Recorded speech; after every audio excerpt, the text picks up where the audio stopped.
오늘 읽었던 이 에베소서의 이 1장 3절부터 14절까지의 말씀은 우리의 신앙의 가장 중요한 핵입니다. 핵.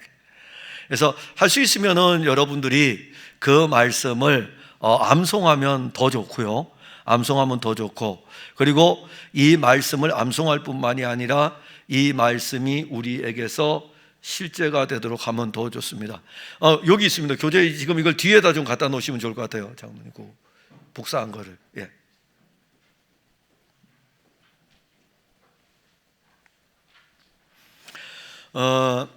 그만큼 이 에베소서 1장 3절부터 14절까지의 말씀은 삼위일체 하나님께서 이루시는 구원에 관한 일들이 기록되어져 있고, 그 안에는 삼위일체 하나님이 이루시는 구원의 일이기 때문에 이 구원이 영원한 구원이고 안전한 구원이라는 보장도 거기에 있습니다. 근데 사실 사람은 살다 보면은 이성이라는 사고를 가지고 있기 때문에 항상 하나님을 바라볼 때에 성경을 먼저 우선시하지 아니하고 우리의 이성의 사고로 하나님의 말씀을 보게 되면서, 자, 계시와 이성의 차이는 뭐냐면은 이성은 우리로부터 출발하는 거죠. 우리로부터 출발해서 우리로부터 말씀을 볼 수 있고 이런 것이 있어요. 근데 한계는 있어요. 그래서 주의 영의 도움을 받아야 되는데, 계시는 우리가 알지 못하는 하나님의 비밀이에요. 이 하나님의 비밀을 우리에게 나타낸 것입니다. 성경은 사실 이성으로부터 출발된 것이 아니고 하나님의 계시예요.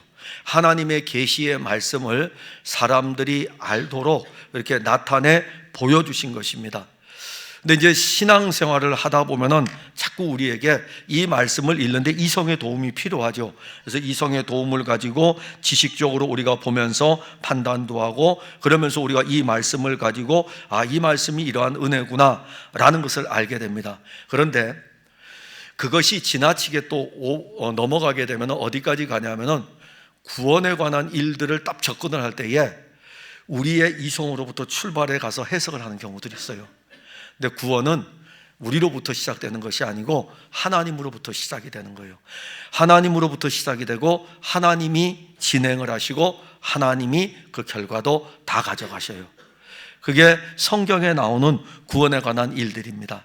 그래서 우리가 오늘 보려고 하는 것은 종교개혁자 칼빈인데, 이 칼빈은 어떠한 사람, 지금 한 개인을 보려고 하는 건 아니에요. 사실 오늘 여러분들 직분자 세미나에 하고 있는 도르투 총회에서 결정된 신조는 칼빈의 영향을 받은 칼빈주의의 이 어떤 신학적 사상이 그 총회의 어떤 결과물을 내는 거지, 이미 이 총회가 1618년에 열릴 적에 칼빈은 1564년에 세상을 떠났어요. 1564년에 세상을 떠났기 때문에 지금 이것은 칼빈을 추종하는 세력들에 의해 가지고 그 총회에 어떤 결과물을 제출하는 과정입니다. 근데 그건 좀 이따 살펴보고, 칼빈이라고 하는 사람은 우리가 가지고 있는 이 기독교의 이 교리적 사상 체계를 가장 잘 체계화한 인물이 바로 칼빈입니다. 그러니까 종교개혁을 일으킨 인물은 루터이지만은 이 종교개혁이 끊임없이 지탱되도록 하는, 루터도 많은 논문을 쓰면서 자기의 종교개혁을 뒷받침해요. 근데 뒷받침하는데, 그러나 사실 이 신학의 체계는 칼빈이 가장 잘 세우게 됩니다. 그래서 칼빈의 이 사상은 어떤 경우에는 같은 종교개혁자였던 즈빙글리하고 루터하고 같은 부분도 있어요. 근데 또 서로 다른 부분도 있습니다.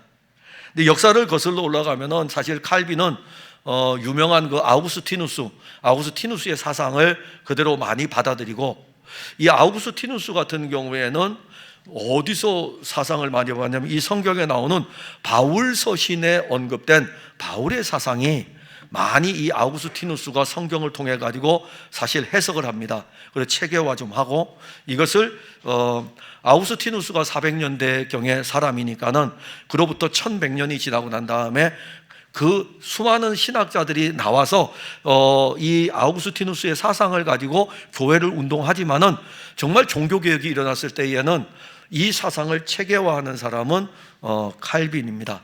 그리고 그러다 보니까 칼빈은 위로 올라가게 되면 아우구스티누스고, 아우구스티누스는 바울의 신학 사상이기 때문에 바울 서신에 나오는 예수 그리스도에 관한 이 사상이 굉장히 구원에 관한 일들이 집결되어 있어요. 그러면 이제 칼빈을 이렇게 쭉 올라가면 그의 중심의 사상은 성경이라는 것을 알 수가 있습니다. 그래서 칼빈의 사상은 우리에게 성경을, 그래서 여러분들에게 오늘 준 이 자료에 보게 되면은 성경에 대한 내용들을 몇 가지씩 언급했어요. 근데 너무 많아요.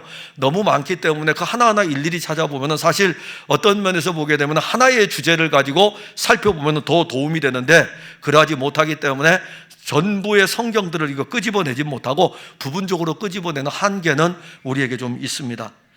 그리고 이 칼빈의 사상이 중요한 것은 실질적으로 이 성경을 원리로 해가지고 그 교리적인 것들을 만들어 놓았기 때문에 오늘날 한국 장로교회가 칼빈의 사상과 그 다음에 이 칼빈의 사상을 가지고 만든 또 하나의 청교도들이 세웠던 걸작이 하나 있어요. 바로 웨스트민스터 총회입니다. 이 웨스트민스터 총회에서 나온 신앙고백서, 대요리문답, 소요리문답, 이 모든 것들이 칼빈의 사상으로부터 많은 영향을 받게 됩니다. 그러면 우리가 이야기하는 도르투 신조라고 하는 이 자체, 칼빈주의 5대 강령이 왜 나오게 됐냐면은 그게 중요하죠. 원래 이 알미니우스라는 사람이 있는데 네덜란드의 신학교의 교수였어요. 네덜란드의 신학교의 교수였었는데 이 알미니우스가 원래는 칼빈의 사상을 따라가다가 자기가 이렇게 연구를 하다 보니까는 조금 아닌 것들이 보였던 것입니다. 조금 아닌 것들이 보이니까는 그 부분에 대해서 교수니까는 학생들이 이렇게 가르칠 거 아닙니까? 그러면 이제 학생들이 이제 신학교에서 이제 배우게 되는 거죠. 배우다가 이제 알미니우스가 세상을 떠나요. 알미니우스 때는 아무 적이 없었어요. 알미니우스가 세상을 떠나고 난 다음에 알미니우스를 추종하는 사람들, 알미니우스의 신학에 영향을 받은 사람들, 그 사람들을 알미니우스주의자들이라 그럽니다. 이들이 우리 스승님이 가르쳤던 이 내용들이 맞는데, 그러면 기존에 우리가 가져왔던 칼빈의 이 신학 사상하고는 좀 다른데, 그래서 5개를 찾아가지고 이 5개를 가지고 네덜란드 정부에다가, 그때는 교회라는 이 자체가요, 지금처럼 세속적인 권력하고 그 다음에 교회하고 분리되어 있는 것이 아니라 거의 같이 움직이는 상태였습니다. 그래서 네덜란드 정부에다가 이 문제에 대해서 항의서를 제출한 거예요. 우리가 봤을 때는 네덜란드 자체, 화란이라는 이 네덜란드 자체가 칼빈의 그 사상들이 꼽히고 있었기 때문에 이건 뭐 잘못된 것 같습니다 라고 하면서 5개에 대해서 항의서를 제출해요. 그 제출한 내용을 5개를 여러분들 교재 1페이지에 보면, 하나님은 예지된 믿음이나 불신앙을 근거로 하여 견책하신다. 예지, 즉 어떤 거냐면은 쉽게 이야기하면은 우리 연세 드신 이상백 장로님 예를 들어야죠. 이상백 장로님이 앞으로 신앙생활을 할 것인가 안 할 것인가를 보고 하나님이 선택하시고 아니면은 안 할 것 같기 때문에 버리신다, 이거예요. 근데 칼빈의 사상은 그게 아니에요. 하나님은 창세전에 그리스도 안에서 예정하셨다는 거예요. 그게 다른 것입니다. 그래서 이제 그 부분에 대해서 하나를 항의 글을 올렸고, 또 하나, 두 번째는 구원은 신자들만 받지만 그리스도는 모든 사람을 위하여 죽으셨다. 그러니까 구원은 신자들만 받지만은 그리스도는 모든 사람을 위하여 죽으셨다. 그럼 그때 당시만 해도 칼빈이 가르쳤던 사상은 이제 5대 교리에서 우리가 자세히 언급하겠지만은 그때 당시만 하더라도 그리스도는 자기 백성을 위하여 죽으셨다. 모든 백성을 위하여 죽은 것이 아니라 자기 백성을 위하여 죽으셨다. 근데 이 알미니우스를 추종하는 자들은 두 번째 항의 글을 할 때에 그리스도는 구원은 신자들에게 주어지지만 죽으심은 모든 사람을 위해 죽으셨다. 이게 두 번째 항의 글이었고, 세 번째 항의 글은 인간은 너무 타락하였기 때문에 하나님의 은총은 믿음이나 어떤 선한 행위에 필요하다라고 이렇게 세 번째 항의 글을 올렸고, 다음에 제가 다시 한번 알려드릴게요. 네 번째는 이 은총은 인간이 거절할 수도 있다. 하나님이 주시는 은총일지라도 내가 거절하면 안 받으면 된다 이겁니다. 그 부분을 했고, 다섯 번째는 중생한, 즉 거듭난 모든 사람들이 믿음으로 인내할 수 있는지에 대해서는 더 연구가 필요하다라고 하면서 5개를 올렸어요. 이에 대해서 이제 1618년에 11월 13일 날 네덜란드의 도르트라는 곳에서 종교회의가 열리게 됩니다. 이게 굉장히 중요한 문제였어요.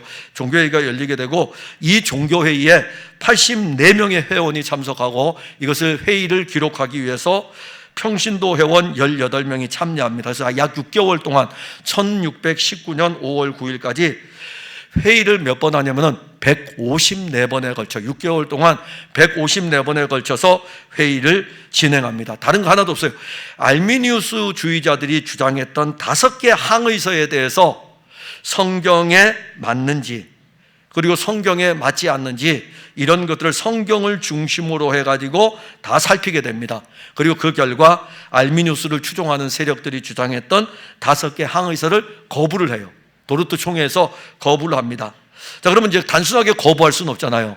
그냥 안 맞아, 성경에 안 맞으라고 거부할 수 없기 때문에 거부를 하게 되는 성경에 반박을 해야 돼요. 성경을 가지고 반박을 해야 되기 때문에 5개를 가지고 항의했기 때문에 이 5개의 조항을 정리한 신조, 반박하기 위해서 정리한 신조를 도르트 신조라 이렇게 이야기를 합니다. 그래서 이 후대의 학자들은 도르트 신조를 칼빈주의 5대 교리라 이렇게 이야기하고, 그러니까 여러분들이 서점에 가서 칼빈주의 5대 교리라는 책이 있으면은 그 책은 도르트 신조의 내용인 것입니다. 그리고 이 칼빈주의 5대 교리가 얼마나 중요하냐면은 서점에 가게 되면은요, 칼빈주의 5대 교리에 대한 설교도 있고 그러는데, 그 설교는 5대 교리를 설교하는 것이 아니라 그 5대 교리의 내용들을 가지고 설교를 해요. 그러니까 우리 교회에서 설교하는 모든 내용들이 사실은 다 들어있다고 보시면 됩니다. 그래서 칼빈주의 5대 교리라고 부르는데, 이것은 왜 도르트 신조를 칼빈주의 5대 교리라고 후대에 그렇게까지 이야기를 하냐면은, 칼빈의 사상이 그 도르트 회의에서 큰 영향을 끼쳤기 때문이에요. 그러니까 칼빈이 1564년에 세상을 떠났고 도르트 종교회의의 결정이 1619년에 이루어지기 때문에 약 50년 뒤에, 칼빈이 죽고 나서 50년 뒤에 칼빈의 사상과, 그러니까 성경을 통해서 자기들이 154번에 걸쳐 회의를 해보니까는 5개 항의서가 잘못되어 있는 것을 성경적으로 발견한 거예요.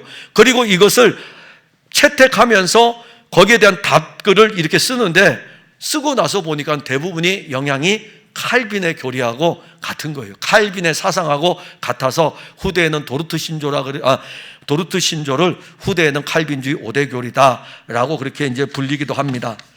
근데 이제 우리가 이 도르트 신조하고 한국 교회하고 무슨 관계가 있느냐 이겁니다. 그게 중요하죠. 칼빈주의 교리하고 한국 교회하고 무슨 관계가 있느냐. 근데 이 도르트 신조가요, 1619년에 결정이 나요. 5개 항이. 근데 영국에서 1643년에 아주 중요한 회의가 하나 열립니다. 그게 바로 웨스트민스터 총회입니다. 1643년부터 1649년까지 열리는 이 웨스트민스터 총회가 있는데, 이 총회는요, 정말 아름다운 유산을 후대에 남겨주게 되고, 이 총회에서 결정된 신앙고백서, 대교리문답, 대교리문답인데, 대교리문답은 누구를 가르치냐면은 우리가 오늘날 쉽게 이해하면은 장로님들, 안수집사님들, 권사님들, 이렇게 교회의 중직자들을 가르칠 때는 대교리문답을, 그 다음에 소교리문답은 교회에 이제 막 입교한 사람들, 그런 사람들을 가르칠 때의 소교리문답. 그래서 그 웨스트민스터 총회 1643년부터 시작된 이 웨스트민스터 총회에서 신앙고백서, 대교리문답, 소교리문답, 여기에서 이제 그 나오는 교리들이 도르트 신조가 많은 영향을 끼쳐요. 도르트 신조. 그러니까 이 총회가 열릴 적에 벌써 이미 네덜란드에서 이 도르트 신조가 열릴 적에 영국의 청교도들을 파송해서 보내요. 파송해서 보내서 도르트 신조가 열린 도르트 총회에 참여하게 해가지고 그들로 하여금 거기에 결정되는 것들을 다 가지고 오게 해요. 그리고 후에 이것이 쓰여질 줄 몰랐죠.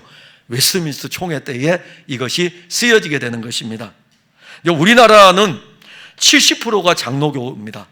우리나라의 약 70%가 장로교고, 장로교이기 때문에 장로교라고 할 때는 어떤 거냐면은, 장로교는 신학사상은 칼빈의 신학사상을 따라가고, 교회 정치는 장로 정치 체제를 가지고 있는 게 장로교입니다. 그러니까 장로교의 신학사상은 알미니우스의 신학사상이 아닙니다. 장로교 신학사상은 칼빈의 신학사상이에요. 근데 칼빈의 신학사상인데, 이 칼빈의 신학사상을 그대로 받아가지고 그 칼빈의 신학사상을 따라서 교회 정치를 펼쳐가는 교회는 개혁교회라 그러고, 이 칼빈의 신학사상을 배워가지고 스코틀랜드에 가서 스코틀랜드에서 교회의 장로를 세워서 장로 제도를 세우는 사람이 존 낙스가 있는데, 이 스코틀랜드의 교회 정치는 장로 정치입니다. 그래서 한국 교회는 사상은 칼빈의 사상을 받고, 그리고 교회 정치는 존 낙스의 스코틀랜드의 교회 정치 사상을 받아서 이 두 개가 같이 있습니다. 물론 사상적으로 스코틀랜드의 교회도 칼빈의 사상을 받은 건 맞아요. 그럼 70%의 장로교이기 때문에 우리 장로교의 이 강단은 칼빈의 영향을 받은 설교를 다 하게 되어 있습니다. 그래서 칼빈의 이 신학사상은 한국 장로교회의 신학사상이기도 하고, 이 신학사상이 도르트 신조와 웨스트민스터 신앙 고백서에 많은 영향을 끼쳤기 때문에 한국 교회의 성장은 바로 칼빈의 영향을 받은 것이 사실입니다. 1564년에 세상을 떠났지만 그 영향이 굉장히 컸어요.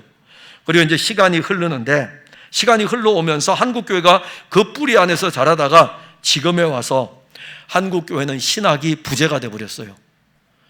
신학이 부재가 됐다는, 신학이 없어졌다는 거죠. 이것저것 다 가져온 거예요.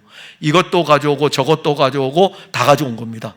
그래서 한국교회 안에 칼빈의 사상도 있으면서 알미니우스주의 것도 가져 들어오고, 알미니우스주의 이전에 펠라기우스 400년대에 활동했던 그 펠라기우스주의 것도 이렇게 받아들여다 보니까는 신학 자체가 막 혼합이 되어 있고 섞여 버렸습니다.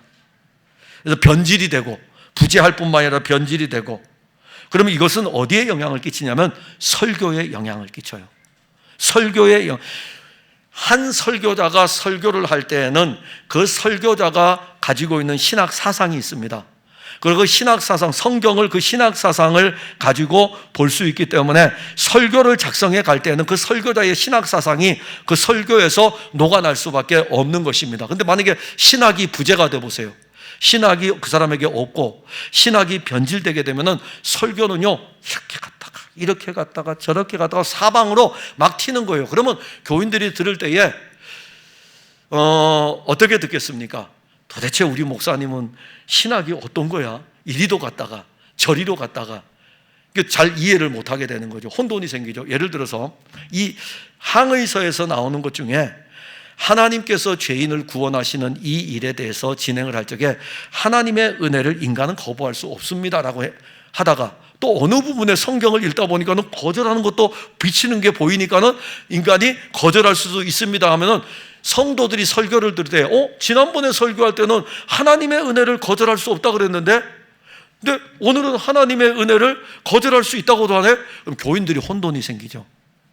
그게 이제 한국교회의 오늘의 모습이기도 합니다. 그래서 사실 한국교회는 목회자들이 신학이 바래야 돼요.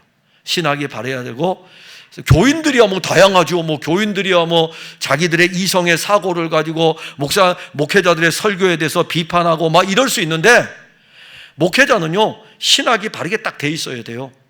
그리고 성도들은 그 신학을 따라 신앙생활 하는 거예요. 저는 여러분들이 어쩔 수 없잖아요. 우리가 이제 신앙생활 하다 보면은 어떤 사람들은 우리 교회는 이게 말씀 중심이잖아요. 성경을 가지고 풀고 성경 그대로 받으려고 하는 게 우리 교회잖아요. 그러니까 우리 교회에서는 신비적인 것들에 대해서 잘 이야기 안 하잖아요. 그런데 어떤 부분에서는 그게 다 옳다 이런 측면보다는 다양한 것들이 있는데 우리 교회는 그렇게 하고 있어요. 그러면 어떤 교회를 가게 되면 오순절 계통은 어떨까요? 막 불로불로 하면서 막 뜨거울 거 아니에요. 그러니까 불로불로 뜨거운 사람은 우리 교회에 있을 수가 없어요. 그럼 그 교회 가서, 거기 가서 신앙생활 하면 돼요. 불로불로 뜨거운 사람이 그 교인에게 맞추기 위해서 말씀으로 갑자기 돌아오면 되겠어요? 저는 뜨겁게 하는 것은, 기도 같은 거 뜨겁게 하는 걸 잘 못해요. 그래서 저는 혼자서 앉아가지고 조용하게 이렇게 기도하면서 묵상하고 이런 건 잘해요. 그래서 새벽에 나와가지고 일찍 나와가지고 성경 이렇게 읽어보고 난 다음에 그 다음에 앉아가지고 조용히 하나하나 기도하면서 이건 할 수 있어요. 근데 저보고 막 마이크 들고 막 뛰어다니고 막 이렇게 하면 저는 못해요. 제가 여러분들 우리 중에 교인들이 왔는데 목사님 우리가 한 10명쯤 교인이 올라가는데 목사님 찬송할 때 막 이렇게 좀 뛰어다니고 이러면서 좀 하면은 그럼 제가 그걸 바꿔보세요. 기존에 우리 교인들이 어떻게 아니 우리 목사님 갑자기 왜 바뀌었대? 저분들이 새로 와가지고 그분들 때문에. 그러면 교회 망하는 거예요. 그분들은 그런 대로 가면 되고 말씀이 좋은 분들은 이 말씀에 입각해가지고 여러분들이 배우시면 되는 거예요. 그러니까 한국교회가 오늘날 이러한 강단의 설교 자체가 신학이 부재하고 변질이 되다 보니까는 설교도 혼합된 영의 양식을 전하게 됩니다. 그런데 문제는 누가 피해를 보겠습니까? 양떼들이 피해를 보는 거죠. 양떼들이 피해를 보는 거예요. 이번 세미나 오늘 교육을 통해서 도르트 신조인 칼빈주의 5대 교리를 공부하는 것은 여러분들 자신의 신앙을 한번 정립해 보는데 도움이 될 것이고, 저는 요 5개의 항의서에 알미니우스 주의자들이 5개 항의서를 제출했을 때에 총회에서 거기에 대한 성경적 근거를 가지고 이에 대해서 반박한 거부했던 내용이 제가 가지고 있는 신앙입니다. 그래서 제 설교는 이 5개의 내용이 오늘 여기 공부하는 5개의 내용이 그대로 다 들어 있습니다. 자, 그러면 도르트 신조는 5개로 되어 있는데 이 5개 신조의 핵심 주제가 무엇이냐? 근데 이 5개의 신조가요, 하나를 거절할 수 없을 정도로 이렇게 다 구슬로 연결되어 있습니다. 그러니까 여기에 야, 이 5개 중에서 하나를 뺄까? 요 하나가 좀 4개는 내가 이해가 되겠는데 하나는 빼고 싶은데 근데 하나를 뺄 수 없어요. 이 5개는 이렇게 쭉 연결이 되어 있습니다. 그래서 이 5개 연결된 거를 어떤 학자는 뭘로 표현했냐면은 딱 하나로 표현하면은 하나님이 죄인을 구원하신다. 그거 하나. 그러니까 죄인을 구원하는 건 인간이 아니라는 거예요. 내 편에 있는 것이 아니라는 거예요. 하나님이 죄인을 구원하신다. 그래서 제가 그 표현을 이렇게 보면서 정확하게 맞네. 지금 여기에는 5개를 우리가 하게 되겠지만은 하나님이 죄인을 구원하신다. 하나님이 여러분들을 구원하시는 거예요. 그래서 그 5개의 신조, 하나님이 죄인을 구원하신다는 것인데, 하나는 죄인을 향한 구원이 누구에게 있습니까? 하나님에게 있는 거예요. 죄인의 구원, 즉 주권, 구원의 절대 주권은 하나님에게 있습니다. 또 하나는 하나님이 죄인을 구원하신다고 했을 때 이 하나님은 삼위일체 하나님을 이야기합니다. 그럼 이 삼위일체 하나님은 죄인을 구원하기 위해서 어떤 일들을 행하셨는지를 우리가 도르트 신조에서 보게 될 것입니다. 그리고 하나님이 죄인을 구원하신다라고 했기 때문에 하나님이 구원하시는 이 일의 시작과 진행과 마침은 누구에게 있습니까? 그것도 하나님에게 있습니다. 그 인간은 하나님이 죄인을 구원하신다고 했으니까 인간은 어떤 존재입니까? 죄인인 거예요. 그래서 죄인이라는 것은 자기 힘으로 절대로 구원에 이를 수 없다는 것입니다. 죄인이 어떻게 자기 힘으로 구원에 이를 수 있겠습니까? 그러기에 하나님이 죄인을 구원하신다라는 이 내용은 구원에 관한 이 모든 것들은 하나님의 절대 주권이다. 그래서 종교개혁자 칼빈의 이 사상 안에는 구원에 관해서 죄인을 구원하는 구원에 대해서 처음부터 마지막까지, 그리고 전체적이며 완전한 과거와 현재와 미래의 구원은 주님의 것이다. 이것은 또 하나는 이 구원을 통해서 세세 무궁토록 그분이 영광을 받으시는 것입니다. 그러니까 칼빈주의 핵심은 오직 하나님께 영광. 근데 칼빈은 이 오직 은혜, 종교개혁의 모토인 오직 은혜, 오직 믿음 이런 것들을 이야기하지만은 결국의 모든 영광은 주님에게, 이 구원의 일들을 이루신 그 주님에게. 그러니까 구원받은 성도는 신앙의 삶이 오직 하나님께 영광입니다. 자기의 유익이 아니에요.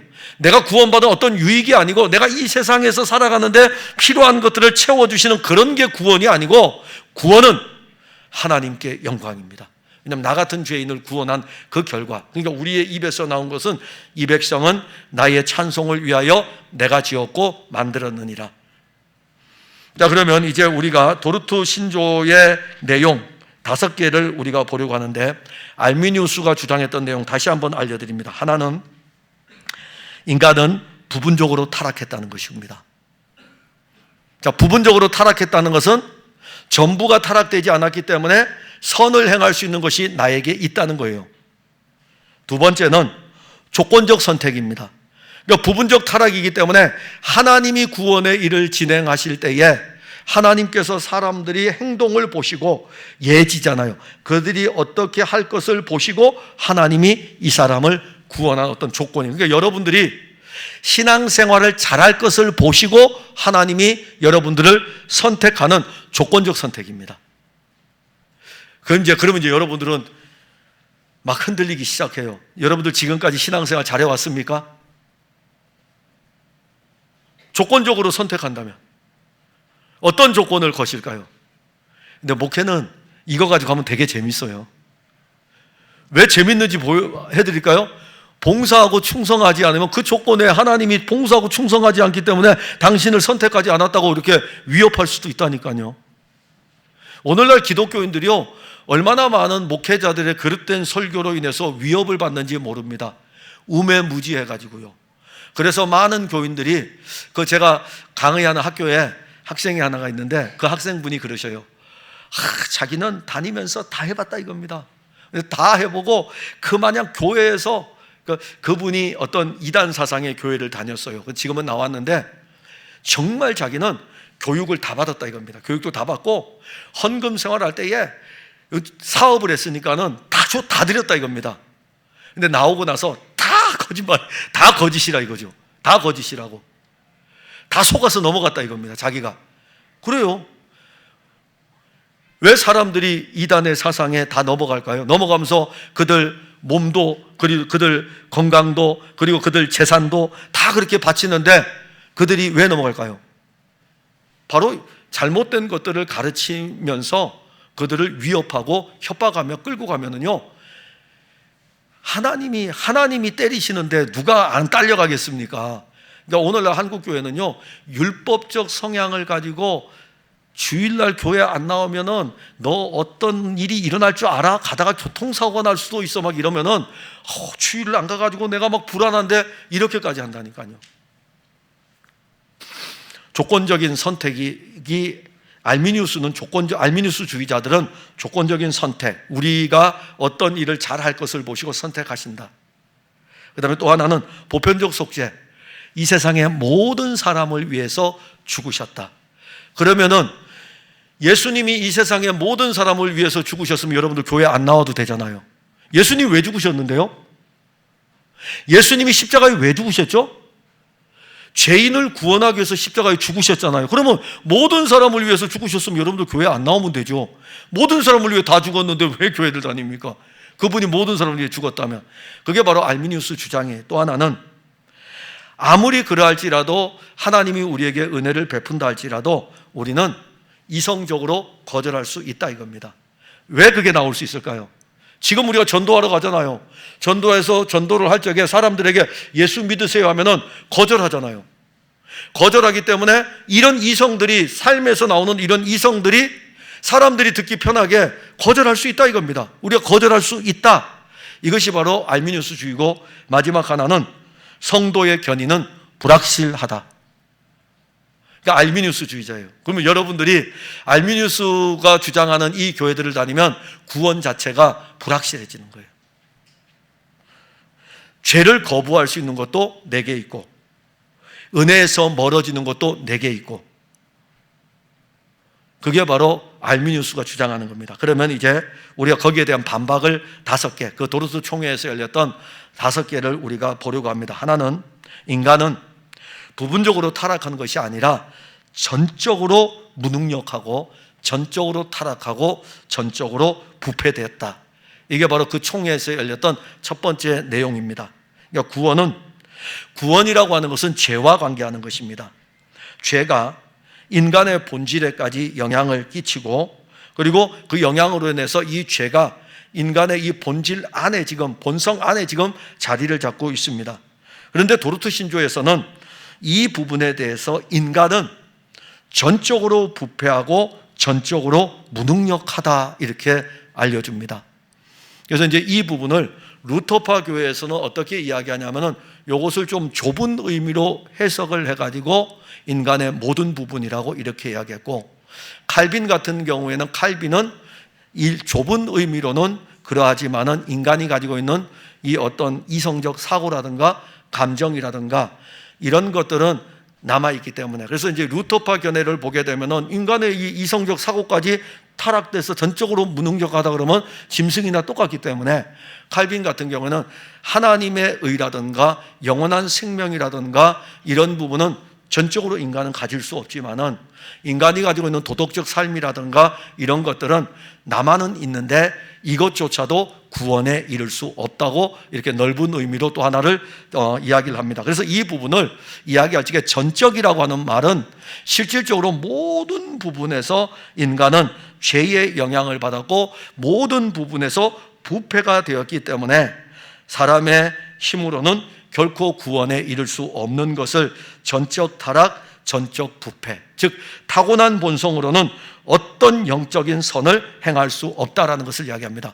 그래서 이 부분을 여러분들이 해석을 이해를 할 적에 우리가 가난한 사람이 있으면은 불신자들도 도와주고 싶은 마음이 있죠. 불신자들에게서 가난한 사람이 있으면 사랑하기 때문에 도와주고 싶은 마음이 있는 거예요. 근데 이것을 칼빈주의에서는 어떻게 보냐면은 요것이 남아는 있지만은 이 가난한 사람들을 도와주는 것으로 인해서 구원에 이를 수는 없다 이겁니다. 그러니까 믿는 사람에게도 가난한 사람을 도와주는 마음이 일어나고 믿지 않는 사람에게도 가난한 사람을 도와주는 마음이 일어나는 거예요.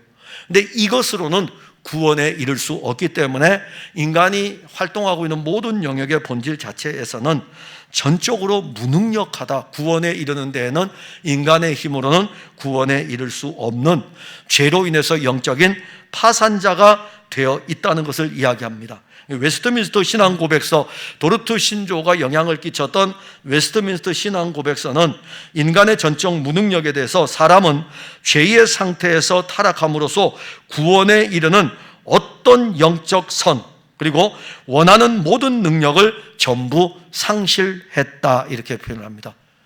그게 여러분들이 받아들여져야 돼요. 이게 안 받아들여지면 하나님의 아들이 여러분들에게 올 필요가 없어요. 왜냐하면 내가 선을 행할 능력이 있다면, 내가 하나님을 섬길 수 있는 능력이 있다면 여러분들에게 예수님이 왜 필요합니까? 전적으로 무능력하고 전적으로 타락하고 전적으로 부패한 이 자체를 아는 것이 은혜예요. 그리고 또 하나는 이 성경적인 내용을 봅시다. 여러분들 교재에 보면 3페이지에 인간의 범죄, 창세기 2장 16절 17절에 여호와 하나님이 그 사람에게 명하여 이르시되 동산 각종 나무의 실과는 내가 임의로 먹되 선악을 알게 하는 나무의 열매는 먹지 말라. 내가 먹는 날에는 반드시 죽으리라 하시니라.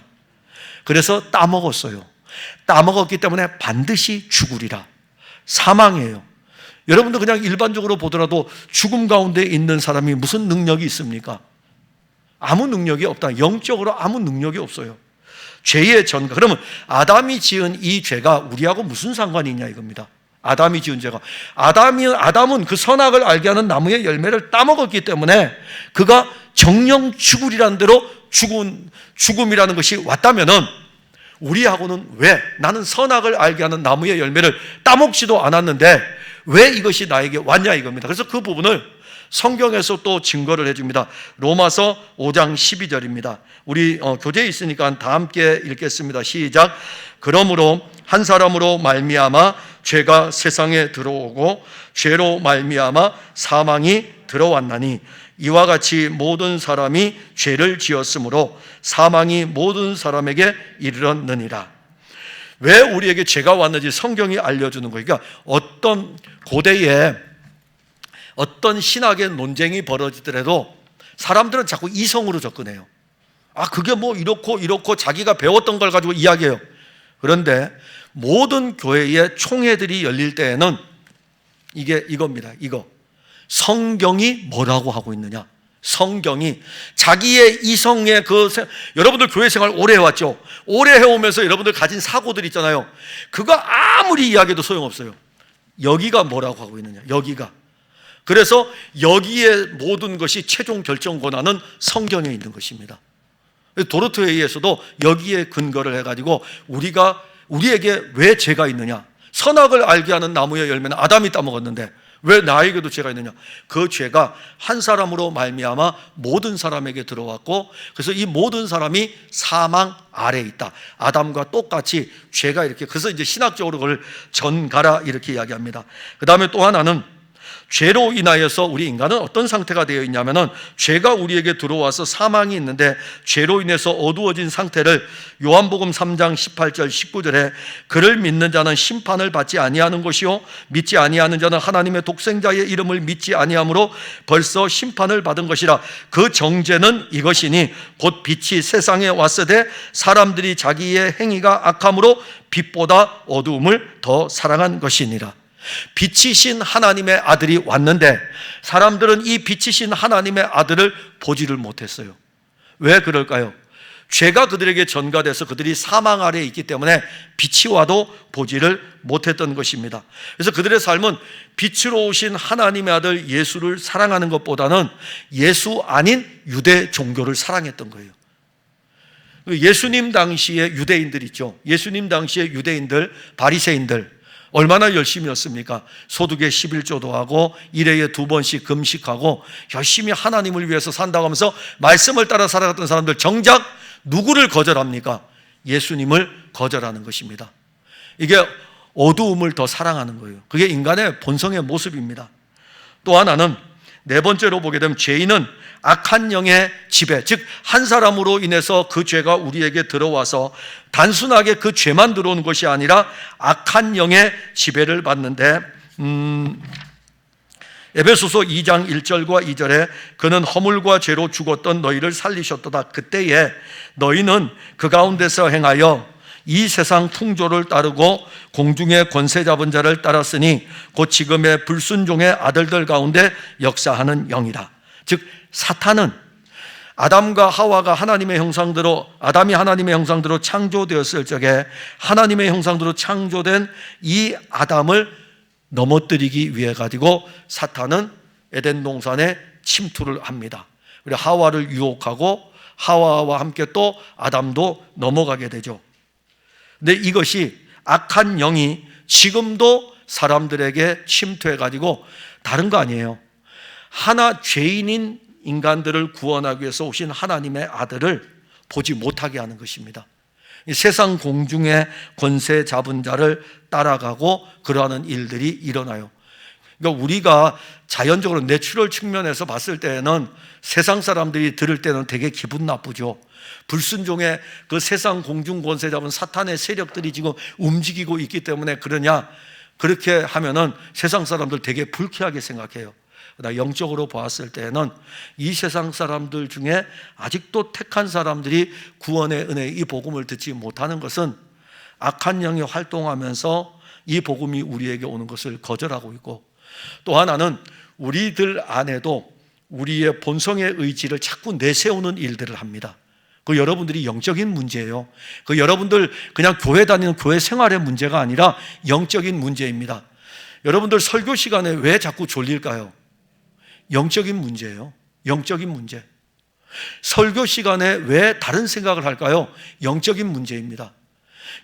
왜 그게 영적인 문제였냐면은 내 영이 예수님 듣기 싫은 거예요, 지금. 예수님 듣기 싫으니까는 사실 예수님 이야기 듣는 것보다 월드컵 경기 보는 게 훨씬 낫죠. 근데 월드컵 경기는 여러분들을 구원 못 해요. 아무리 월드컵 경기가 빅게임이라 할지라도 그 월드컵 경기 여러분들 기다리잖아요. 밤새워 기다리기도 하고 치킨 시켜서 먹으면서 그 경기를 보잖아요.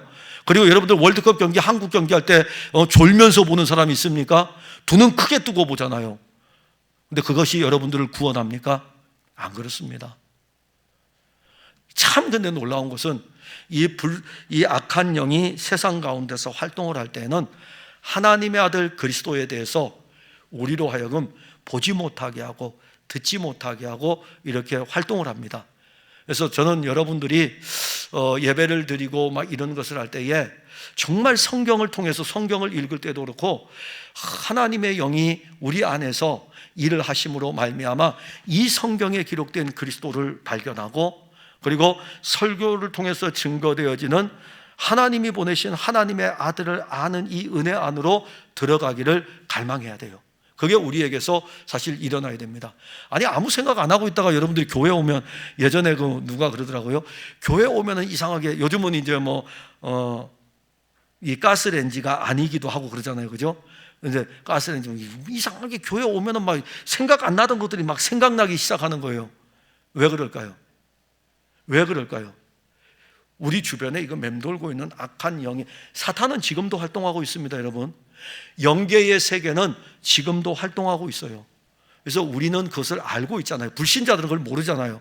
우리는 알고 있기 때문에 이 부분에 대해서 깨어 있어야 돼요.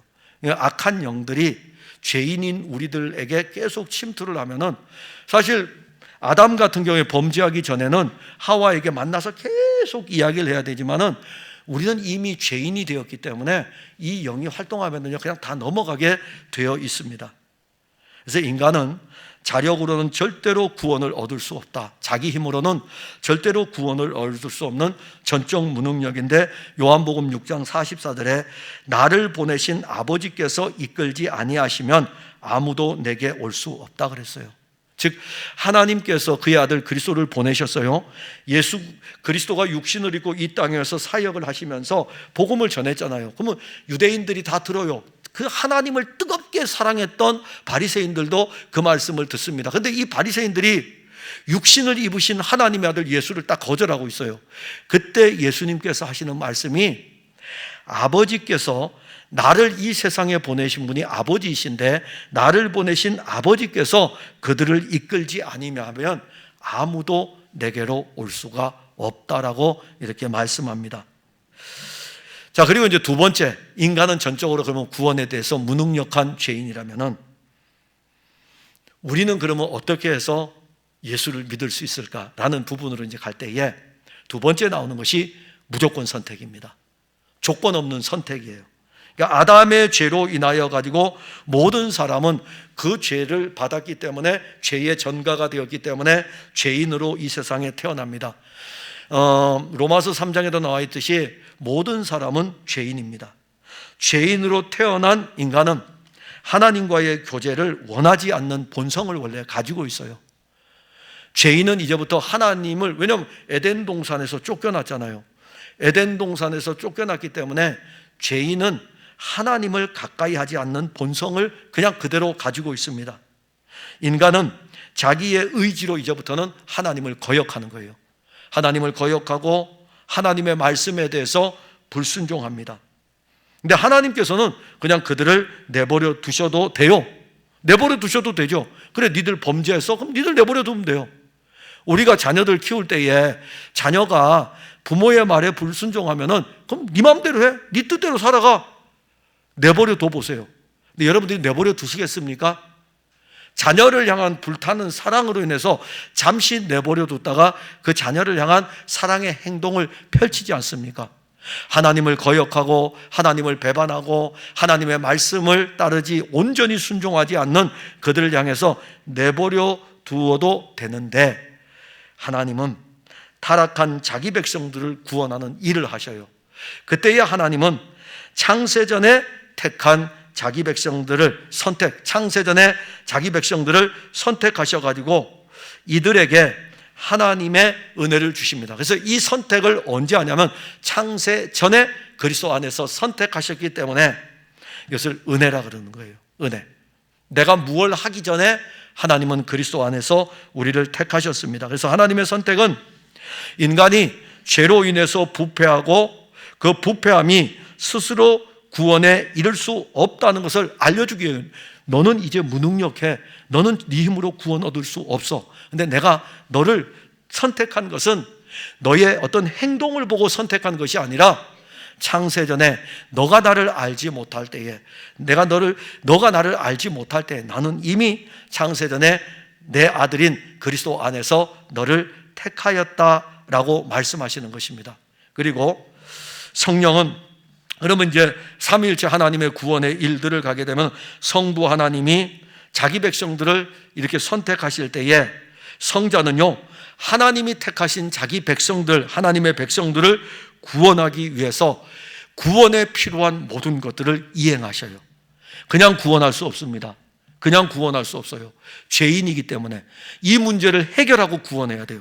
이 문제 해결하지 않고 구원하면 사탄도 구원받을 수 있어요. 사탄도 영물의 세계로 하나님을 대적한 자 아닙니까? 인간도 하나님의 말씀에 불순종한 자 아닙니까? 그러면 하나님께서 그의 아들 그리스도를 통해 가지고 창세전에 택한 그 아들을 위해서 구원하려면 죄의 문제를 해결을 해야 되는 거예요. 이 문제 해결 없이는 구원할 수가 없습니다. 그래서 이 모든 것을 하나님의 아들은 하셔요. 인간의 모든 죄에 대한 문제를 해결하기 위해서 행동을 하셔요. 그게 우리가 잘 아는 하나님의 아들이 우리의 죄를 지고 십자가에서 죽는 것입니다. 그럼 성령은, 삼위일체 하나님이 이 구원의 일을 할 때 성령은 택함을 받은 자들을 위해서 성자께서 이루신 이 구원의 일들을 자기 백성들에게 이루어지게 하시는 거예요. 이걸 적용이라 그러죠. 자기 백성들에게 이루어지게 하시는 것입니다. 인간은 전적으로 무능력하고 부패하였기 때문에 하나님은 인간의 어떤 조건을 보지 않고 선택하신 거예요. 자, 이 인간의 어떤 조건이란 것은 행위를 이야기합니다. 그러니까 우리의 어떤 행위를 보고 선택하신 거 아니에요?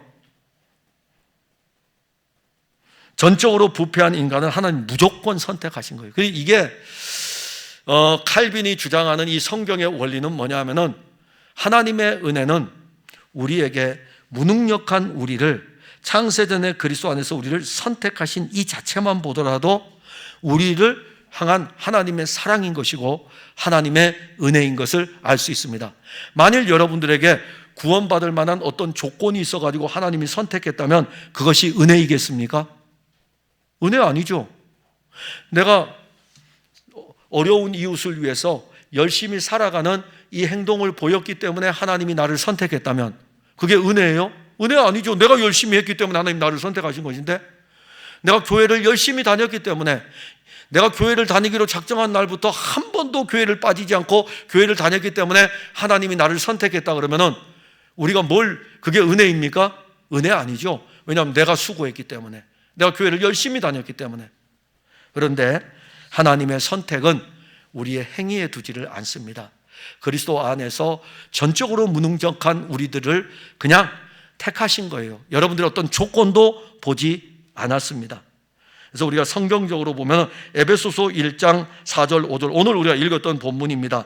다 함께 한번 읽겠습니다. 4페이지에 시작. 곧 창세전에 그리스도 안에서 우리를 택하사 우리로 사랑 안에서 그 앞에 거룩하고 흠이 없게 하시려고 그 기쁘신 뜻대로 우리를 예정하사 예수 그리스도로 말미암아 자기의 아들들이 되게 하셨으니 창세전에 그리스도 안에서 우리를 택하셨다.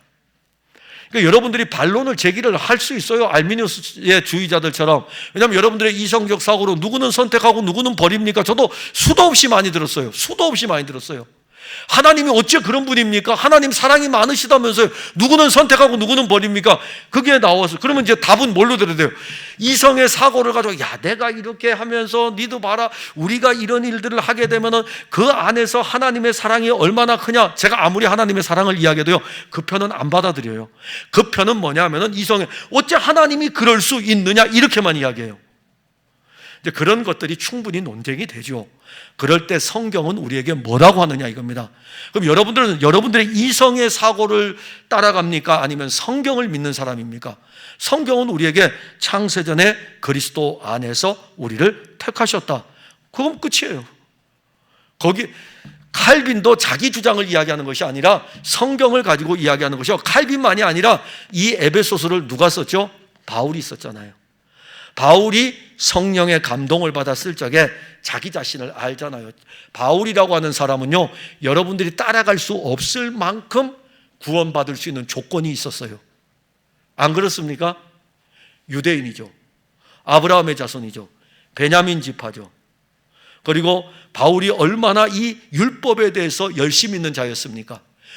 그런 조건을 보고 바울이 구원을 얻었다면 충분히 구원을 받을 수가 있죠. 그런데 바울이 그리스도를 얻고 난 이후에 이 모든 것이 아니라는 것을 알고 배설물로 여겼어요. 그리스도를 얻지 않으면 이것이 배설물인 줄 모릅니다.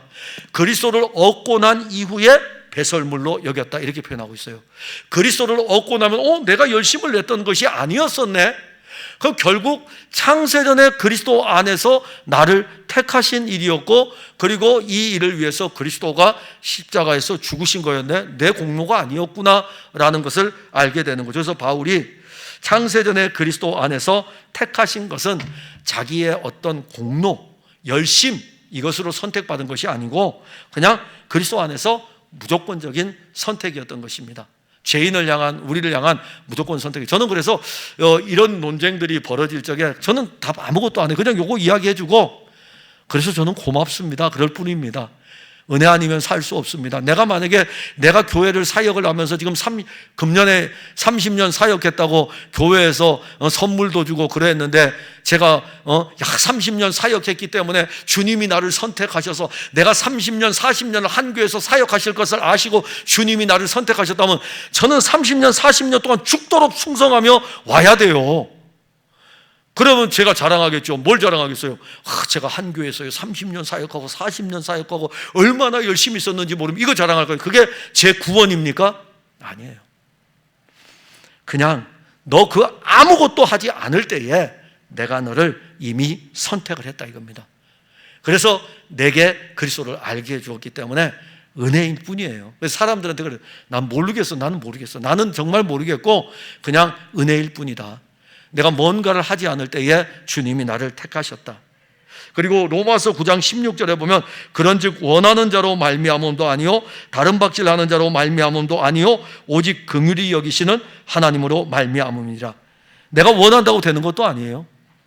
내가 막 다름질해가지고 가서 내가 하나님 나를 선택해 주세요, 날 구원해 주세요 해서 되는 것도 아니에요. 오직 나를 긍휼히 여기시는 하나님으로 말미암은 것입니다. 하나님이 여러분들을 긍휼히 여기시니 얼마나 은혜입니까? 하나님이 여러분들을 긍휼히 여기시기 때문에 하나님이 여러분들을 선택하여 가져가시는 거지 다른 거 하나도 없습니다.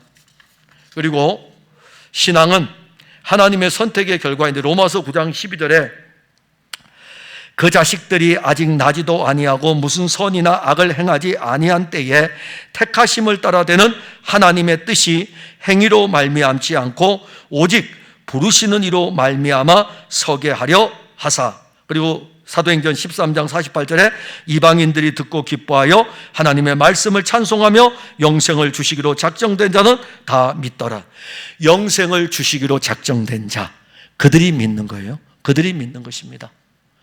그러니까 우리의 믿음이 영생을 주시기로 작정된 그 하나님의 뜻을 따라서 하나님은 우리에게 영생을 주기를 원하시는 거예요. 그래서 우리를 창세전에 그리스도 안에서 예정하셔가지고 때가 되매 우리를 부르셔서 그의 영으로 우리로 하여금, 성령으로 우리로 하여금 그리스도 예수를 믿게 해서 구원에 이르게 하신 것입니다.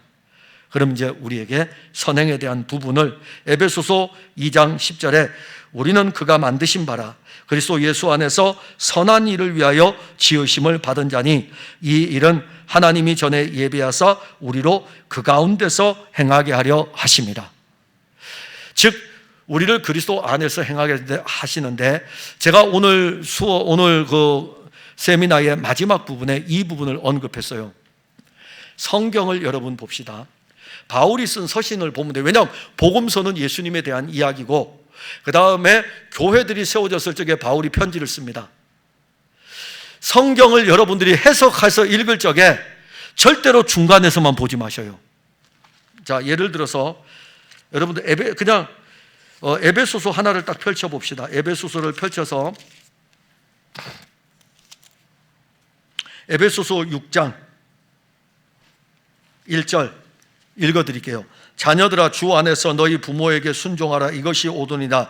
내 아버지와 어머니를 공경하라. 이것은 약속 있는 첫 계명이니. 이렇게 나왔어요. 요것만 제가 읽었어요. 자, 요것만 읽으면 여러분들 순종해야 되고 복종해야 되고 그러죠.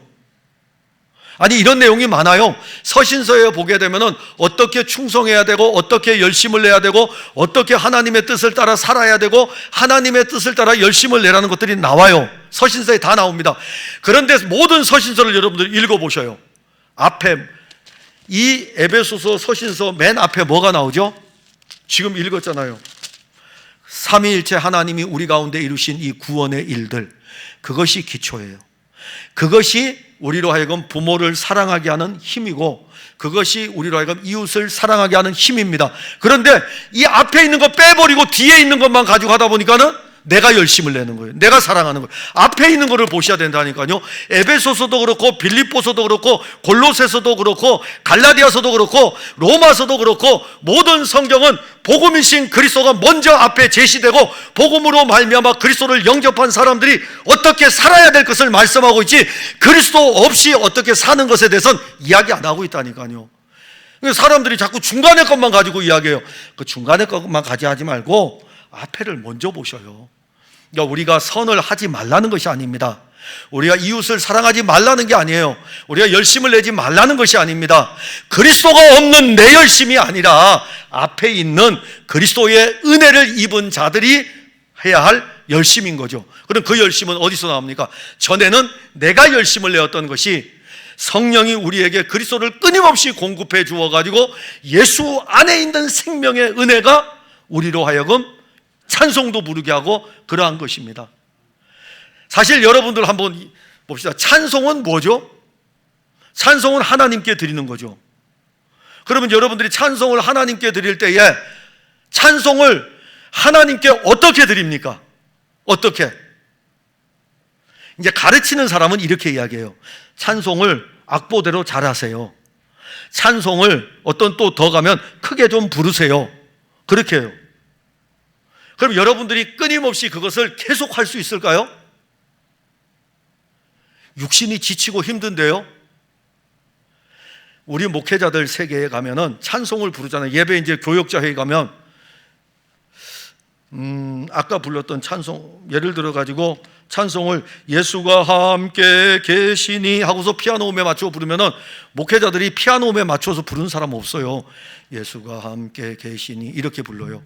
근데 그분들이 교회 가서 찬송을 교인들에게 그렇게 부르라고 할까요? 안 하잖아요. 그러니까 우리의 연약함이에요. 그러니까 어떤 날에는 막 크게 부를 때도 있고 어떤 날에는 작게 부를 때도 있고, 근데 그 찬송을 크게 부르라 작게 부르라 안 하라고 해도 부를 수 있는 힘은 어디에 있을까요? 구원받은 성도의 은혜. 그 은혜는 크게 부르라 작게 부르라 안 하라 해도 구원받은 은혜의 감격을 가지고 찬송을 부르는 거예요. 그게 바로 한 예를 들은 것입니다. 한 예를.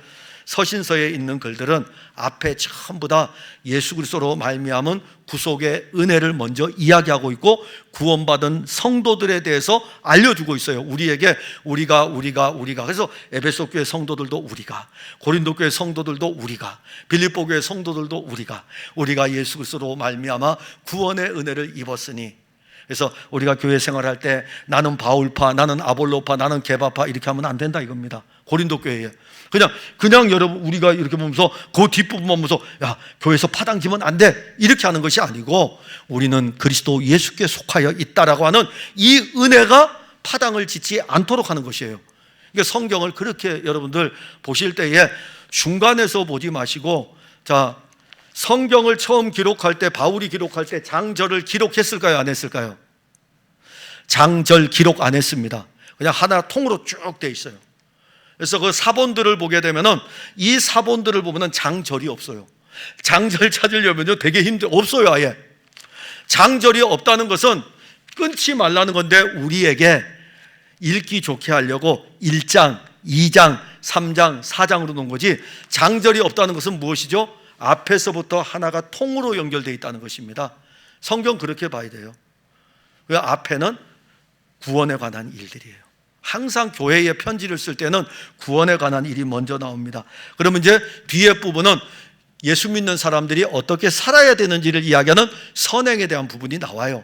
그러니까 교회를 다니면서 여러분들이 그리스도 예수 안에서 어떻게 열심을 내는 것들의 힘은 앞에 있는 동력이 있기 때문에 낼 수 있는 거예요. 근데 여러분들도 할 수 있어요. 여러분들 스스로도.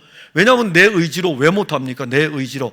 근데 여러분들의 의지가 그리스도의 의지에 딱 붙들려 버리면은 그때부터 막 바뀝니다. 엄청나게 바뀌게 돼요. 근데 그것은 여러분들 안에 믿음은 들음에서 나고 들음은 그리스도의 말씀으로 말미암기 때문에 점점점 자라갑니다. 처음부터 어떻게 이렇게 되겠어요? 아닙니다. 그 다음에 또 하나 제한 속죄입니다. 이 부분은 여러분들이 나름대로 한번 생각해 보시면 돼요. 하나님이 창세전에 그리스도 안에서 선택한, 무조건 선택한 사람은 아직 구원에 이른 사람이 아니에요. 아직은 아니에요. 왜냐하면 이 사람들이 구원을 얻으려면 예수를 그리스도로 믿어야 되거든요. 그러니까 창세전에 그리스도 안에서 선택이 아직은 되어 있어요. 그러면 이 일을 위해서 하나님은 누구를 보낼까요?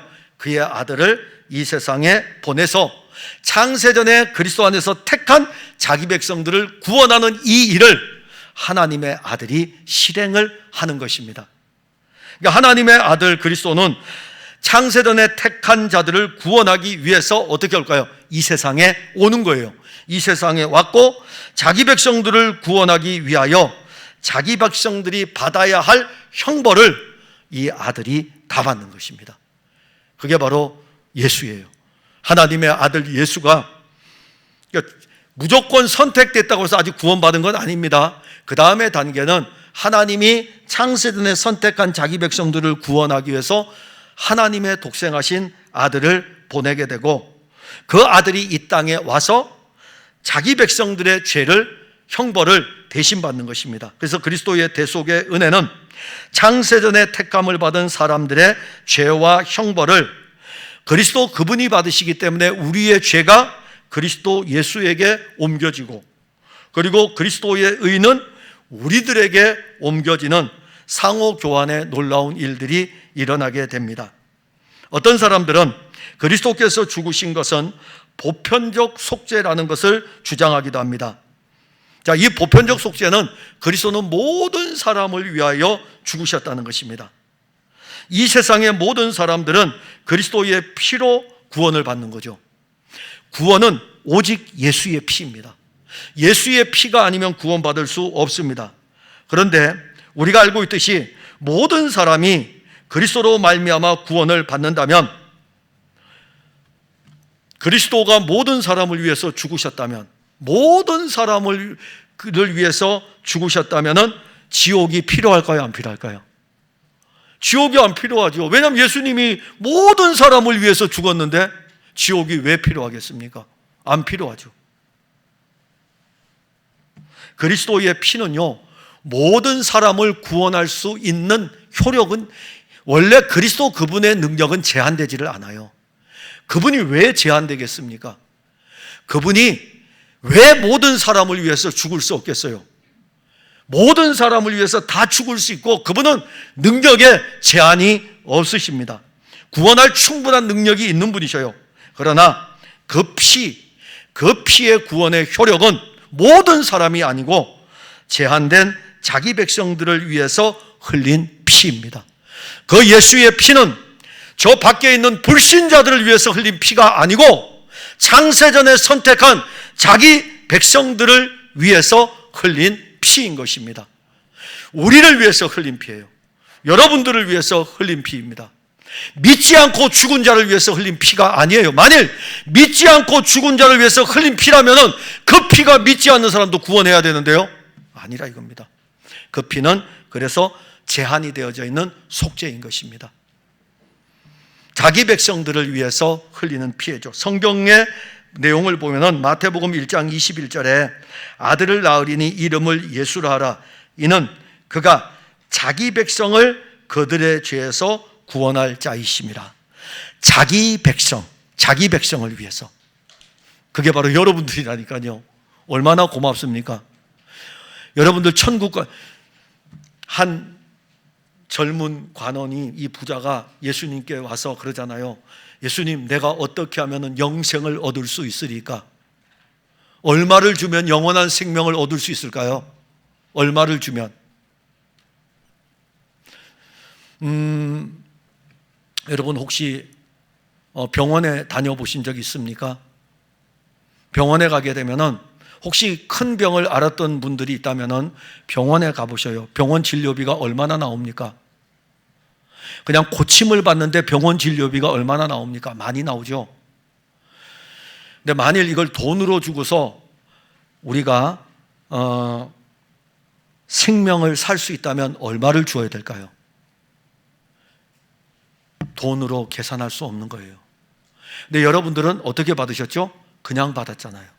공짜로 받았잖아요. 그래서 그 은혜가 큰 거예요. 근데 이것도, 그래서 이제 이것을 접근할 때, 인간의 이성으로 접근할 때, 하나님 모든 사람을 위해서 다 죽으시지 왜 그러셨어? 하나님의 아들을. 근데 하나님은 창세전에 택한 사람을 주었는데 거기 택함 받은 자 안에 제가 있다는 거예요. 그냥 감사하죠. 그래서 목회가 감사한 거고, 여러분들이 교회에서 봉사하는 게 감사한 것은 다른 거 없어요. 그리스도의 몸인 교회를 세워가는데 나같이 천하고 미천한 자에게, 그리고 죄인인 나 같은 사람에게 하나님이 그 한없는 사랑으로 나를 택하셔가지고 나를 위해서, 하나님의 아들이 나를 위해서, 근데 그렇게 보지 마시고 나만을 위해서 죽으셨다. 나만을 위해서 죽으셨다. 이게 큰 은혜죠. 제한속죄입니다. 그리고 요한복음 10장 11절에 보면 나는 선한 목자라 선한 목자는 양들을 위해서 목숨을 버리는데, 요한복음 10장 14절에 가면 나는 선한 목자라 나는 내 양을 알고 양도 나를 안다. 아니, 모든 사람 같으면 이렇게 표현할 필요가 없죠. 내 양이 있다 이겁니다. 내 양. 내 양이 있고 그 양도 나를 안다 이겁니다. 그게 바로 여러분들이에요. 여러분도, 예수님은 여러분들을 아셔요. 그리고 여러분들도 예수님을 알아요. 내 양을 안다 이겁니다. 그리고 히브리서 9장 15절에 이로 말미암아 그는 새 언약의 중보자시니 이는 첫 언약 때에 범한 죄에서 속량하려고 죽으사 부르심을 입은 자로 하여금 영원한 기업의 약속을 얻게 하려 하심이라. 다 아니에요. 부르심을 입은 자. 그 부르심을 입은 자가 우리들이잖아요. 아무나 다 옵니까? 아니잖아요. 그래서 이 부르심에 대해서는 지금 이제 시작합니다. 네 번째예요. 이 성령의 유효한 부르심이에요. 불가항력적인 은혜라고 하는데, 창세전에 하나님께서 선택하신 자기 백성들을 성자 그리스도에게 주시고, 성자는 아버지의 정한 때에 이 세상에 와서 자기 백성들을 위해서 십자가에서 죽으셨습니다. 그래서 구원을 이루셨어요. 그러면 이제 누가 해야 됩니까? 그리스도가 육신을 입고 2000년 전에 이 땅에 와서 십자가에서 죽으셨습니다. 부활하셨어요. 그가 이루신 이 구원의 일들이 2000년이 지난 지금 우리에게는 상관이 없는 일이죠. 2000년 전의 일이니까. 그러면 2000년 전에 이루어졌던 이 일들은 하나님의 계획대로 성자를 통해서 이루신 구원인데, 오늘 우리들에게 이렇게 적용을 시키는 것, 오늘 우리들에게 이루어지게 하는 것은 누가 하시는 일이냐? 성령이 하시는 일입니다. 성령이 오늘 우리 안에 이 모든 구원, 창세전에 그리스도 안에서 택함을 받은 하나님의 백성들에게 그리스도를 통해서 이루어진 십자가의 이 모든 구원의 일들을 우리에게 이루시는 분은 하나님의 영이 하시는 일입니다. 그러면 이제 그 일을 할 때에 외적인 부르심이 있어요. 외적인 부르심이 뭐냐면은 복음의 초청입니다. 여러분들 복음의 초청 많이 받았죠. 저도 사실 예수를 믿은 것은 대학교 2학년 때인데, 저는 이미 고등학교 때부터 초청을 받았어요. 제 앞뒤로 전부 다 교회 다니는 친구들이었어요. 제가 키가 커가지고서 쭉 오면 제 뒤에 딱 한 라인만 있어요. 앞에는 많이 있는데, 근데 앞에 있는 친구도 교회 다녔고, 이쪽 옆에도 내 짝꿍도 교회 다녔고, 내 뒤에도 교회 다녔어요. 그러면 가만히 있으면 되는데, 가만히 있으면 재밌고 즐거운데 꼭 한 녀석이 이렇게 해요. 야, 너도 교회 가자, 이렇게 해요. 그러면은 뒤에 있는 애가 하면은 앞에 있는 애가 뒤로, 그럼 교회 가야 돼. 옆에 있는 애도 교회 가야 돼. 수도 없이 이야기하는 거예요. 안 가요. 안 가죠. 근데 저쪽에 있는 놈도 와가지고 교회 가자 그러고 안 가죠. 이게 외적인 부름이에요. 외적인 부름. 그리고 저를 데리고 저하고 같이 대학교에 간 친구가, 이 친구가 저를 허리띠를 딱 잡고서 교회로 끌고 간 게 아니라 학교 축제에 갔는데 CCC 행사였어요. 거기 앉아있는, 처음에 몰랐죠. 축제이기 때문에 이렇게 앉아있었는데, 뭐 찬송은 알죠. 찬송 소리가 나오는 거예요. 그래서 내가 화를 내면서 나왔어요. 그리고 어려워가지고 친구 집에서 이제 의탁해 사는데, 와, 이 친구는 또 밥 먹을 때 밥을 푸면서도 십자가를 긋고 밥을 푸는 거예요. 사방에서, 그러니까 몇 년 동안을 저를 교회를 데려가려고 사방에서 막 이 사람 저 사람 다 교회 전도를 하는 거죠. 복음의 초청입니다. 근데 이것으로는 구원에 이르지 못합니다. 이것으로는요. 왜냐하면 이 외적인 부르심에 대해서는 내가 거절하거든요. 그래서 수도 없이 안 갔어요. 네가 가라고. 그러니까 친구들 예전에 고등학교 동창회 갔는데 제가 목사를 하니까는, 야, 네가 목사가 됐냐 이러더라고요. 그러니까 교회 절대로 안 나갈 것처럼 보였으니까는. 외적인 부름을 받았을 때 저도 오랫동안 거절했어요. 오랫동안 거절하다가 마지막 이제 외적 부름에 응답했던 것은 뭐냐 하면은, 우리가 자취하는 그 방에 개척교회 사모님이 와서 늘 반찬을 해주기 때문에 그거 미안해가지고 이제 교회 나간 거예요. 근데 그때도 외적인 부름이에요. 교회 가서 예배를 드려도 예수 안 믿어요. 그냥 가만히 앉아 있는 거죠. 노래는 좋아하니까 찬송 부르면 부르는 건 해요. 노래를 원래 좋아하니까 불러요. 1년 동안 그냥 가만히, 1년 동안 이 목사님은 교회에서 강단에서 설교하는데 예수님이 내 죄를 위해서 죽었다는 것이 하나도 안 들어와요. 외적 부름이 있었어요. 그래서 제가 이야기하는 것은 복음의 초점은 외적 부름입니다. 그런데 이 외적 부름을 통해서 1년 정도가 지나고 난 다음에 저도 모르게 안에 내적 부름이 일어났어요. 이건 누가 하실까요? 이게 바로 성령이 하시는 일이에요. 외적 부름이 없이는 내적 부름이 없습니다. 복음의 초청이 먼저 일어나야 되고, 외적 부름으로는 근데 구원에 이를 수가 없어요. 근데 외적 부름을 통해 가지고 내적 부름의 은혜를 입어야 돼요. 근데 이 내적 부름은 신령한 일이기 때문에, 외적 부름은 보이니까 이렇게 하면 되지만은 내적 부름은 우리 안에 있는 주의 영이 우리 안에서 예수 그리스도가 나의 구주이시고 내 죄를 위해서 십자가에 죽으셨다는 것이 믿어지게 되는 것입니다. 제가 목사이잖아요. 저는 여기 우리 딸도 앉아 있는데, 우리 딸뿐만이 아니라 우리 아들들이, 쟤들은 외적인 부름을 지금 받고 있어요. 끊임없이 교회를 나올 수밖에 없고 외적 부름을 받고 있어요. 저 아이들이 내적 부름을 받아야 돼요. 내적 부름. 그러니까 주일학교 다니는 아이들이 외적으로 지금 주일학교 교회 행위를 다니고 있다고요. 저들 안에, 그가, 주의 영이 그들 안에서 예수가 믿어지도록 하는 내적 부름에까지 가야 되는 것입니다. 이게 구원인 거예요. 이게 구원인 거예요. 이 불강력적인 은혜는 사실 한거할 수 없어요. 외적 부름은 내가 한거할 수 있어요. 저를 끌고 대학교 때 이렇게 허리띠를 잡고서 축제 행사에 갔을 적에 제가 한거했잖아요. 하면서 제보다 키가 작았기 때문에 막 뭐라고 했어요. 한 번만 이런 일을 하면은 너하고 나하고 끝이야. 제가 거절했다고. 한거할 수 있다니까요. 그런데 교회를 다니면서 제 안에 내적 부름의 은혜가 왔을 때는 한거할 수 없었어요. 그냥 믿어지더라고요. 믿어져요. 복음을 듣는 중에 믿어져요. 그래서 로마서에 표현된 대로 믿음은 들음에서 나고 들음은 그리스도의 말씀으로 말미암는 것은, 그리스도의 말씀이 끊임없이 공급될 때에 우리 안에서 믿어지는 일들이 일어나는 것입니다. 이것을 내적 부름에는 한거할 수 없기 때문에 불가항력적인 은혜라 이렇게 이야기하는 것입니다. 성경적인 내용을 우리가 보게 되면 베드로전서 1장 2절에 곧 하나님 아버지의 미리 아심을 따라 성령이 거룩하게 하심으로 순종함과 예수 그리스도의 피뿌림을 얻기 위하여 택하심을 받은 자들에게 편지하노니. 자, 여기 택하였다, 택하심을 받은 자들은 누구냐면 하나님 아버지께서 미리 아시는 자들이고, 성령이 그들을 거룩하게 하셔가지고 그들이 예수 그리스도를 믿는 이 일에 순종했다는 것이고, 그로 인하여 가지고 그들에게는 예수의 피뿌림이 주어진 자들, 이들은 바로 선택받은 자들입니다.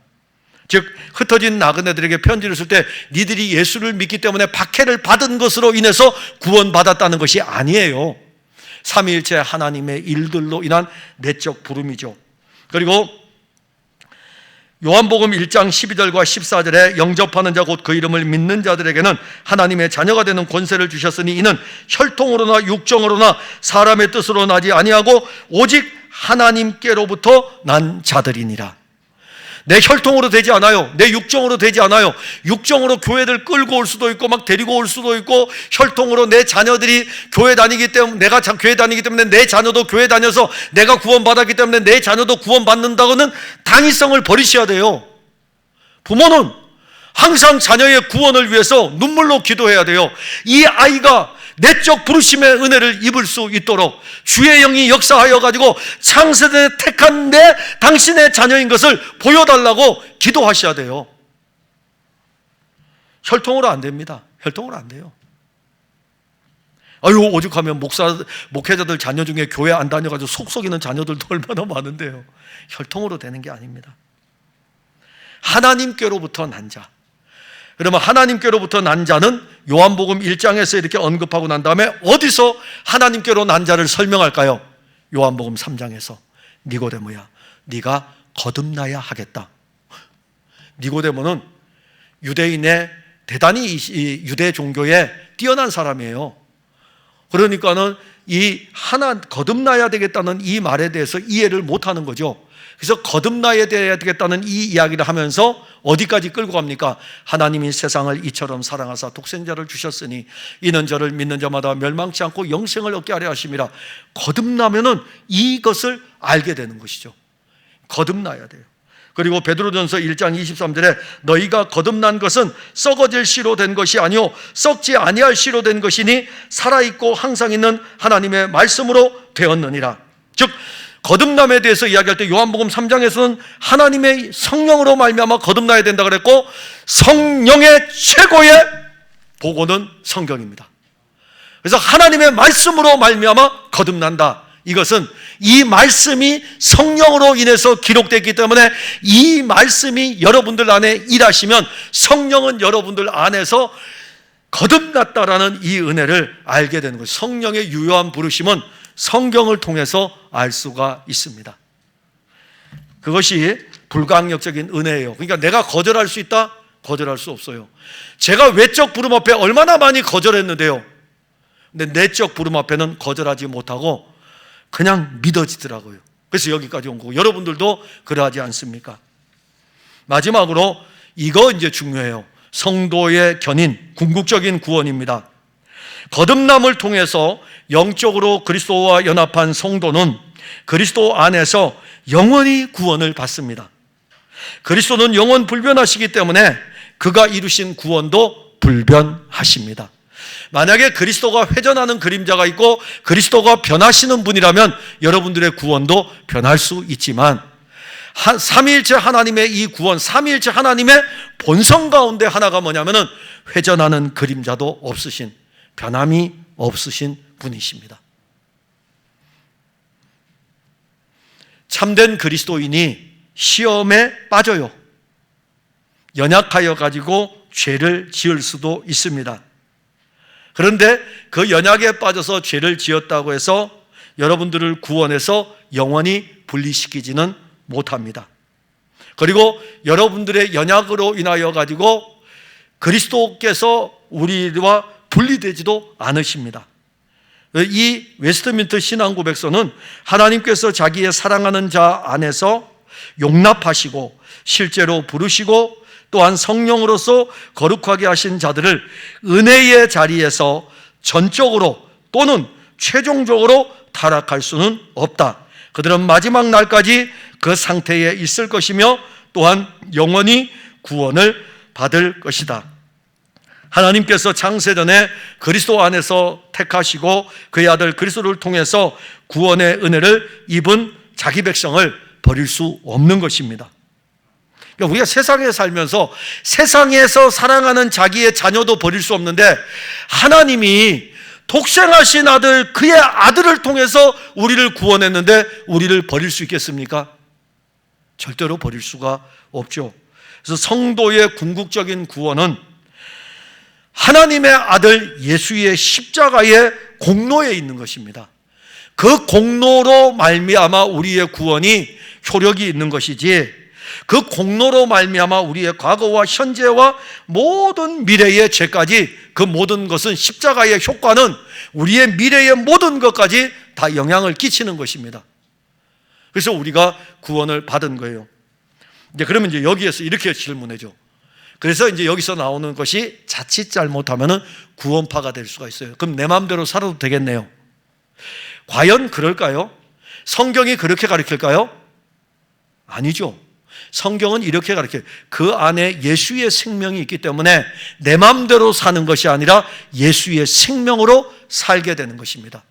내 마음대로 산다는 것은 어디서 나오는 겁니까? 자기 이성의 사고예요. 내가 구원받았으니까 이제 내 마음대로 살아도 되겠네요. 성경에 어디 그렇게 나옵니까? 예수 믿고 구원받은 사람이 내 마음대로 살아도 된다는 것이 성경 어디에 나옵니까? 자기 생각이잖아요. 자기 생각 가지고 판단하지 말라니까요. 자기 생각이 아니고 하나님의 말씀은 무엇라고 하고 있는가? 예수 믿고 구원받은 사람에게는 예수의 생명이 있기 때문에 그 생명으로 살리라, 그거 알려주고 있는데요. 그 생명으로 사는 것입니다. 그러면 그 사람이 그 생명으로 사는데, 예수 생명으로 살아가는데 예수를 거절할까요? 예수를 부인할까요? 결코 예수를 버리지를 못하는 것입니다. 그 생명이 있기 때문에. 그러면 이제 성경적인 지지를 볼 때에 예수 그리스도를 믿는 자에게는 오늘 이 성도의 궁극적 구원은 생명이에요. 요한복음 5장 24절에 내가 진실로 진실로 너희에게 이르노니 내 말을 듣고 또 나 보내신 이를 믿는 자마다 영생을 얻었고 영원한 생명을 얻었고 심판에 이르지 아니하고 사망에서 생명으로 옮겼느니라. 내 말을 듣고 나 보내신 이를 믿는 자마다, 하나님의 아들 예수 그리스도를 믿는 자마다 영원한 생명을 얻었고 사망에서 생명으로 옮겼다고 말씀하고 있고, 로마서 8장 1절과 2절에 그러므로 이제 그리스도 예수 안에 있는 자에게는 결코 정죄함이 없나니 이는 그리스도 예수 안에 있는 생명의 성령의 법이 죄와 사망의 법에서 너를 해방하였습니다. 이 말씀을 줄 때에 로마서 7장의 끝부분은 뭡니까? 오라 나는 곤고한 자로다. 항상 이 바울이 죄에 대해서 눌리고 율법에 대해서 눌리고 세상에 대해서 눌리고, 그런 눌림 속에서도 그를 붙들고 가는 것은 무엇입니까? 생명의 성령. 생명의 성령이 그리스도 예수 안에서 우리를 해방하였다는 것이죠. 그 은혜가 바울로 하여금 평생토록 순교하는 데까지 이끌어가는 힘이었던 것입니다. 그러니까 예수 생명의 성령, 생명의 성령이 우리의 신앙을 이끌어가는 힘인 것입니다. 그러니 구원에서 이탈하겠어요?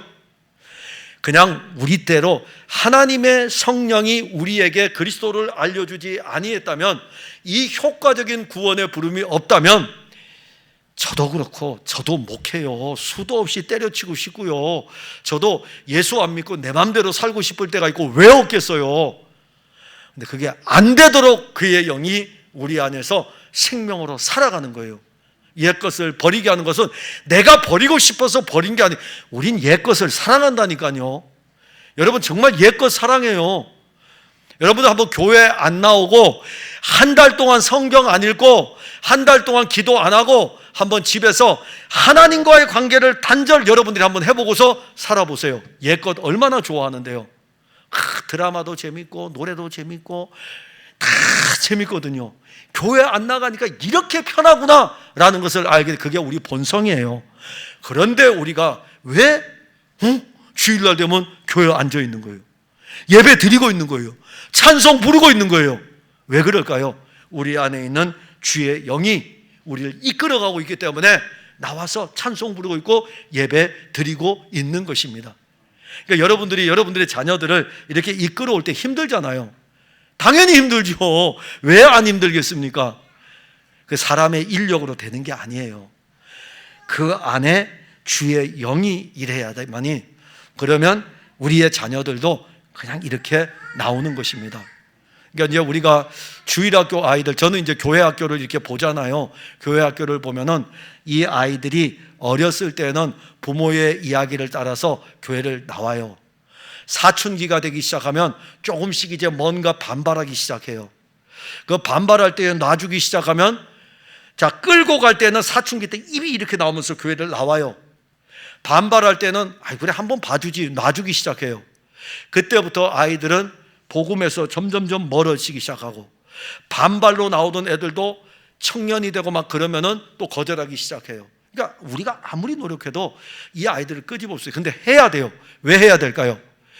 외적인 부름이 없이는 내적인 부름에까지 갈 수 없기 때문에 하긴 해야 돼요. 그러면 내적 부름의 은혜를 입은 사람은 그때부터 내버려둬도 돼요. 그때부터 내버려둬도 자기가 알아서 교회 생활을 하게 돼 있어요. 왜냐하면 주의 영이 일하시기 때문에.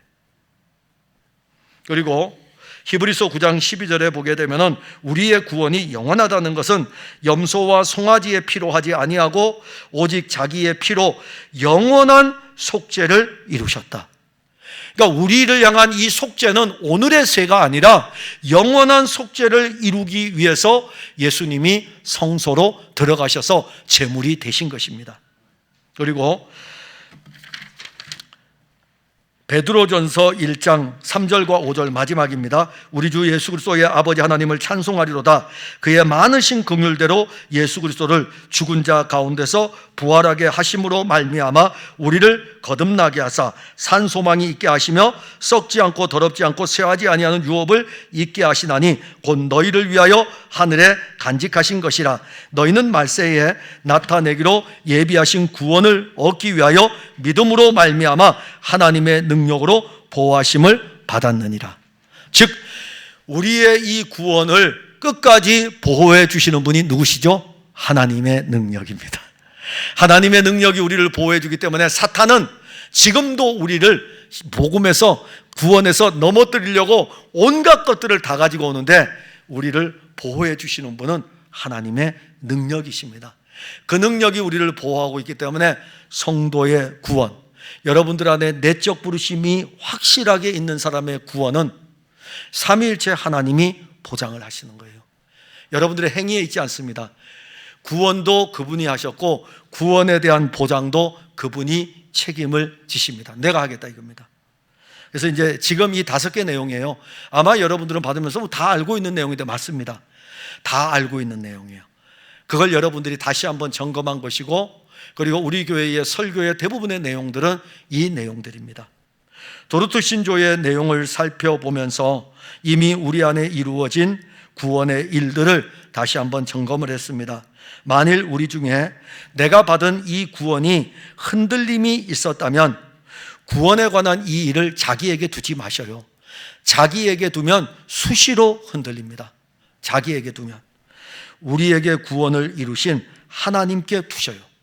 우리를 위해서 하나님의 아들을 하나님은 우리를 위해서 그의 아들을 보내셨어요. 그의 아들이 우리를 위해서 죽으셨어요. 그의 아들이 이루신 이 일을 하나님은 그의 영을 통해서 우리 안에 다 선물로 주었습니다. 그러게 하나님께 두셔요. 그리고 우리가 신앙생활을 할 때 중요하게 여겨야 하는 것은 내가 죄에서 구원을 받은 것, 그리고 그 구원의 은혜는 우리의 삶을 이끌어가는 동력이 되게 됩니다. 여러분들의 신앙생활의 동력은 구원받은 이후의 신앙생활이지 구원받기 이전이 아닙니다. 구원받기 이전의 생활은 교회 생활이고 구원받은 이후의 생활은 신앙생활입니다. 믿음으로 사는 거고, 구원받기 이전에는 교회를 왔다 갔다 하는 것이기 때문에 교회 생활이고, 구원받은 이후는 신앙생활입니다. 그래서 말씀드렸듯이 서신서들에 나오는 내용처럼 가장 먼저 서신서들은 구원에 관한 일을 다룬 후에 구원 이후의 삶에 대해서 언급하고 있는 것입니다. 별개가 아닙니다. 구원받은 성도와 구원받은 성도의 삶은 연결되어져 있는 하나의 삶인 것입니다. 이러한 패턴으로 사도들이 성경을 기록한 것은 성도의 삶이 예수의 생명으로 사는 것이라는 것을 알려주는 것입니다.